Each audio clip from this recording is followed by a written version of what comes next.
Bonjour, je suis Marie-Gabrielle Mukonga, fondatrice de la marque Les Saveurs de Vouvou. Je suis également fonctionnaire, détentrice d'un diplôme en production végétale obtenu à l'USTM, d'un diplôme de technico-commercial pour les produits agricoles et agroalimentaires et d'un diplôme de gestion des exploitations agricoles et environnement obtenu à l'étranger. Alors, l'aventure Les Saveurs de Vouvou commence en 2020, pendant la période du Corona. Je suis à la maison, je fais rien et je me dis pourquoi pas produire du fromage parce que j'aime bien en consommer, notamment du fromage à tartiner à l'ail. Alors je mets en produire, je propose à mes voisins qui tout de suite me demandent combien ça coûte. Et là je me dis tiens, je tiens quelque chose et je me mets à lancer des dégustations un peu autour de moi.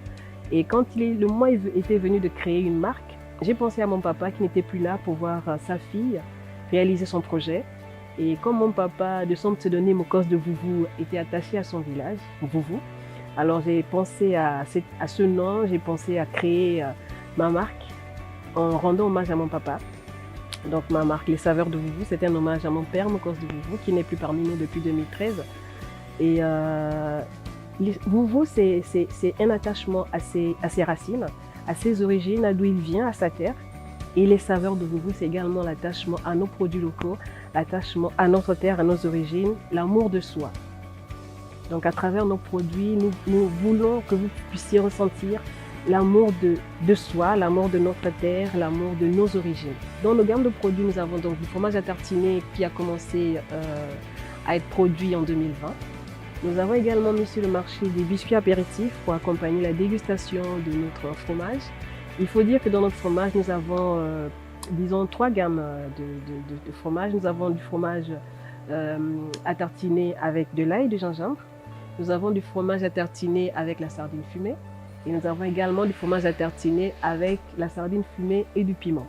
Début 2021, nous avons commencé avec notre gamme dessert, avec des glaces, notamment notre glace à la pâte d'arachide qui a étonné plus d'un, mais qui fait l'unanimité parce que on y retrouve la saveur de notre pâte d'arachide que nous aimons au quotidien.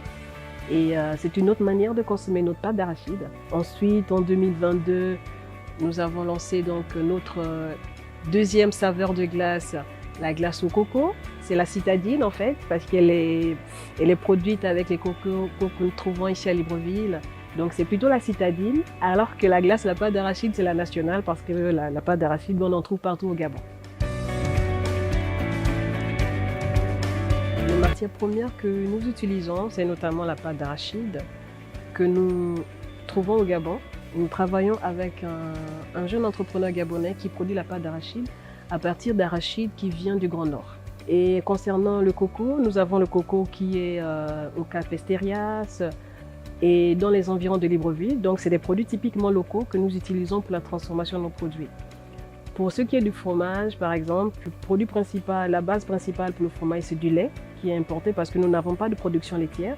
Mais les agréments que nous associons à notre fromage, c'est des agréments trouvés au Gabon, notamment le gingembre, notre sardine fumée et le piment qui sont des produits typiquement locaux. Concernant le circuit de distribution, alors nos produits sont vendus dans le réseau CK Gadis, notamment au Maxi Secado d'Akanda et au géant Secado, également une épicerie fine du côté d'Akanda, Terre des Bantous, où vous pouvez trouver également nos produits.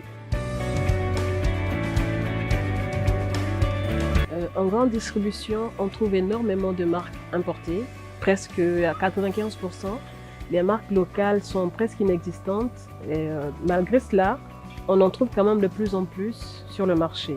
Alors, nos glaces sont donc présentes dans le réseau CK Gadis, où les glaces importées sont également très présentes.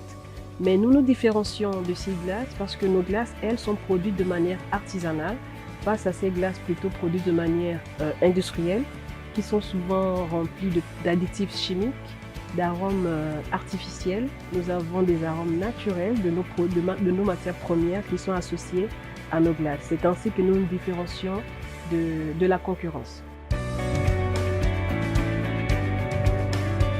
2020 a été une année charnière pour le Gabon concernant la transformation agroalimentaire, notamment la transformation artisanale. On a vu beaucoup de produits naître à partir de 2020 Et jusqu'à aujourd'hui, cette phase continue. Il y a de plus en plus d'entrepreneurs qui se lancent dans la transformation. On a de plus en plus de transformateurs qui sont dans le domaine de la confiture, dans le domaine des boissons, dans différents domaines. Et c'est vraiment prometteur pour le Gabon. Avec l'éclosion donc du domaine de la transformation au Gabon, nous espérons vraiment qu'il y ait également une éclosion des producteurs de machines pour nous permettre de passer de la production artisanale à la production semi-industrialisée, sinon industrialisée. Nous évitons ainsi d'avoir à importer des machines qui nous coûtent cher de l'étranger. Cela va nous permettre de réduire nos coûts de production et également de réduire nos coûts parce que la production artisanale a un coût plus élevé que la production industrialisée.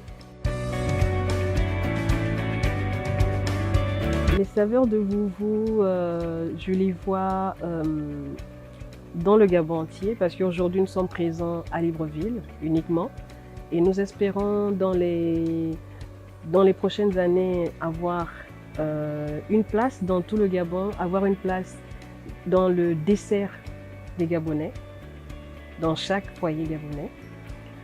Et nous espérons également toucher la sous-région et pourquoi pas l'Afrique. Nous espérons porter haut le flambeau du Made in Gabon parce que nous avons de magnifiques produits. Nous avons une belle aventure à montrer également à nos frères africains.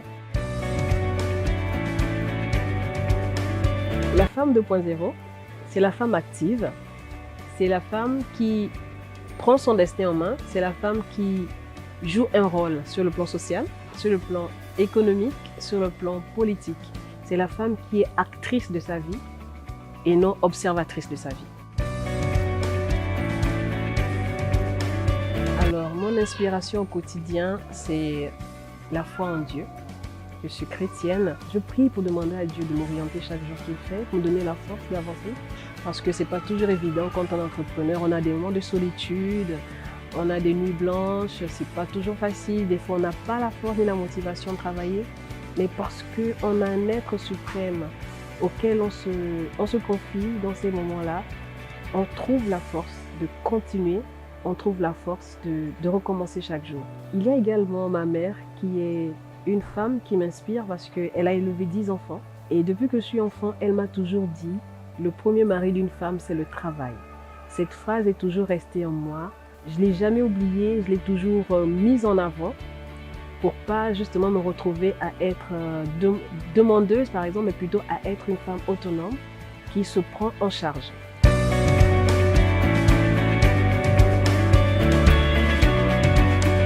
Pour suivre plus de contenu édifiant, rendez-vous sur notre chaîne YouTube P. Ralph Films. Likez, commentez, partagez et abonnez-vous.